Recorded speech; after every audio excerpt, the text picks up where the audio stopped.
सुजलां सुफलां मलयजशीतलां शस्य श्यामलां मातरं वन्दे मातरं वन्दे मातरं বন্দে মাতরম বন্দে মাতরম। হ্যাঁ বন্ধুরা, গর্বিত ভারতবাসী হিসাবে গর্বিত 2025-এর চ্যাম্পিয়ন্স ট্রফি চ্যাম্পিয়ন ইন্ডিয়া, আমাদের ভারত। হ্যাঁ, তো বন্ধুরা, কেএল সংকট মোচন রাহুল কিন্তু আজকে ভারতীয় দলের কেএল সংকট মোচন হিসেবে দাঁড়িয়েছে। সংকট মোচন রাহুল এর জন্যই বললাম। আর খেলা সম্বন্ধে কি বলবো, আশা করছি সবাই খেলা দেখেছেন। এই খেলা যে না দেখেছেন সে মিস করেছেন। হ্যাটস অফ নিউজিল্যান্ডকে এইরকম একটা লড়াইয়ের জন্য। আর ব্যাটিং, অসাধারণ ব্যাটিং। রোহিত শর্মা কিন্তু শুরুটা ভালো করেছিল, শুভমন গিল সেঞ্চুরি পার্টনারশিপ করার পরেও কিন্তু যেভাবে আউট হয়েছে যে প্লেয়ারগুলো, সবাই কিন্তু স্টার্টিং করে তারপর আউট হয়েছে। শুধুমাত্র বিরাট কোহলি আজকে একদমই খেলতে পারেনি, 1 রানে মাথা আউট হয়েছে। 76 রান করেছে আমাদের ক্যাপ্টেন রোহিত শর্মা, আইসিসি ইভেন্টে তার প্রথম ফাইনালে হাফ সেঞ্চুরি।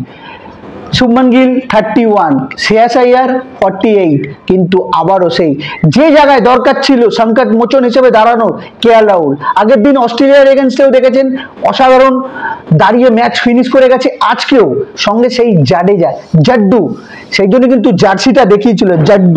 জার্সিটা দেখানোটা দেখেছেন তো, জাড্ডু যখন জার্সিটা দেখালো, জাড্ডু নাম। অসাধারণ ম্যাচ দেখলাম, অসাধারণ লড়াই দেখলাম নিউজিল্যান্ডের কাছ থেকে। ওই যে বলেছিলাম না আপনাদের কাছে, ম্যাচ যতটা সহজ মনে করছেন ততটা সহজ নয়।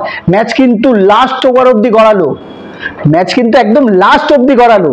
মানে লড়াই কিভাবে করতে হয়। আর ফিল্ডিং এর কথা কি বলবো, নিউজিল্যান্ডের ফিল্ডিং এই মুহূর্তে বিশ্বের সব থেকে ভালো ফিল্ডিং সাইড হচ্ছে নিউজিল্যান্ডের। আর গ্যান ফিলিপস, ওর কথা কি বলবো, প্রত্যেকটা ম্যাচে নিজের যে ইনফ্যাক্ট রেখে যাচ্ছে। আজকেও শুভমন গিলের ক্যাচ, স্পাইডারম্যান নাম দেওয়া হয়েছে এমনি না, স্পাইডারম্যান।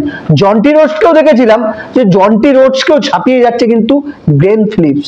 তো বন্ধুরা, ম্যাচ কেমন দেখলেন? টেনশন, আমি তো যতক্ষণ টিভির সামনে বসেছিলাম টেনশনে, একদম কি বলবো, টেনশনে কথা বলার জায়গায় ছিলাম না। ভিডিও কিভাবে করব সেটাও ভাবছিলাম যে কি হবে, খেলার ফলাফল কি হবে। যখন ম্যাচ শেষ হলো, রিলিফ আপনাদের কাছে সঙ্গে সঙ্গে ভিডিও তুলে নিয়ে এলাম।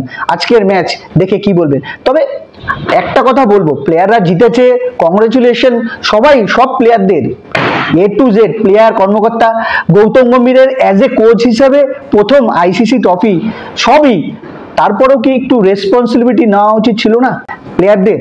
বিশেষ করে অক্ষর প্যাটেল, শ্রেয়াস আইয়ার। বল ডট হচ্ছে, এটাই তো নিউজিল্যান্ড গেম ছিল। সিঙ্গেল দেবে না, তুমি মারলে 4 মেরে নাও, কিন্তু সিঙ্গেল দেবে না। মিচেল স্যান্টনারের ক্যাপ্টেনশিপও কিন্তু তুলনা করতে হবে, অসাধারণ ক্যাপ্টেনশিপ করেছে। ম্যাচ যে সহজে বেরাবে না সেটা কিন্তু প্রমাণ করে দিল। নাহলে ওপেনিং পার্টনারশিপ এত সুন্দর হওয়ার পর কামব্যাক করা ম্যাচে, এবং ম্যাচে এত সুন্দর লড়াই করা, হ্যাটস অফ নিউজিল্যান্ড টিম, অসাধারণ খেলেছে। যোগ্য টিম হিসাবে ফাইনাল চ্যাম্পিয়ন হচ্ছে ইন্ডিয়া। আর চ্যাম্পিয়ন হতে কিন্তু দুটো দেশ আবারও কিন্তু তাদের বাবা খোঁজার জন্য রেডি হচ্ছে। এবার কাকে বাবা খুঁজবে? বাংলাদেশ, পাকিস্তান। হ্যাঁ, আমি বাংলাদেশকে ওই চটি চাটার মতো চাটতে পারবো না। অন্য চ্যানেল আছে যারা চটি চাটার মতো চাটে বাংলাদেশকে, বলবে না তাদের নাম।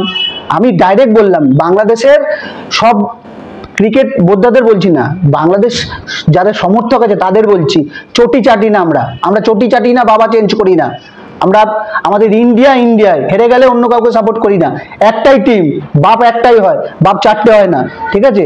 বাংলাদেশ আর পাকিস্তান এখন কি বলবে, পাকিস্তান থেকে চ্যাম্পিয়ন্স ট্রফি বাইরে করেছে, দুবাইতে ফাইনাল করেছে, আমরা চ্যাম্পিয়ন হয়েছি, আনবিটেন চ্যাম্পিয়ন। বাংলাদেশে ইমন ভাই আবারও ঘরে ঢুকে বসে থাকো, মুরগি এরকম ডিম পারে না, ওরকম ডিম পারবে। হ্যাঁ, ইন্ডিয়ার সঙ্গে লড়তে গেলে বা ইন্ডিয়ার সঙ্গে টক্কর নিতে গেলে 10 বার জন্ম নিতে হবে।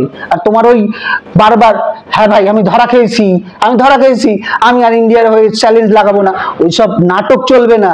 চ্যালেঞ্জ করবে, বড় চ্যালেঞ্জ করবে, ল্যাংটো হয়ে ঘুরে বেড়াও, ঘুরে বেড়াও ল্যাংটা হয়ে, সেটা তো পারবে না। ভুলভাল চ্যালেঞ্জ করো যাতে ভিউজ বাড়াতে পারো তোমার ভিডিওতে, তাই তো? ওই রকম ভিউজ না, আমাদের মতো চ্যালেঞ্জ করবে। যদি বাপ একটা হয় চ্যালেঞ্জ একটা করবে, আর দ্বিতীয়বার চ্যালেঞ্জ করবে না।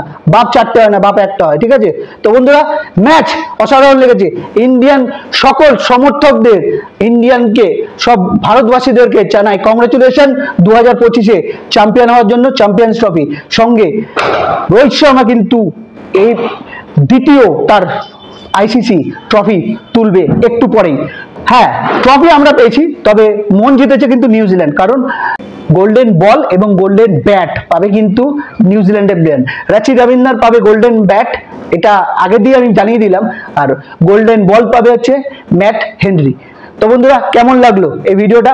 পার্শ্ববর্তী দেশের অবশ্যই ভালো লাগবে না, পার্শ্ববর্তী দেশ লাইক করবে না, দেখবে না, সাবস্ক্রাইব করবে না, তাতে কিছু এসে যায় না। ভিডিও করার কথা করে যাব, সত্যি কথা বলে যাব, চটি চাটি না, আমরা কোনো দেশকে চটি চাটতে যাব না। তো বন্ধুরা, ভালো লাগে শেয়ার লাইক অবশ্যই করবেন, সাবস্ক্রাইব অবশ্যই করবেন, আর যদি ভালো না লাগে কমেন্ট বক্সে আপনার মতামত জানাবেন। আসি, দেখা হবে অন্য কোনো ভিডিওতে। ততক্ষণ ভালো থাকবেন, সুস্থ থাকবেন আর আনন্দ করবেন।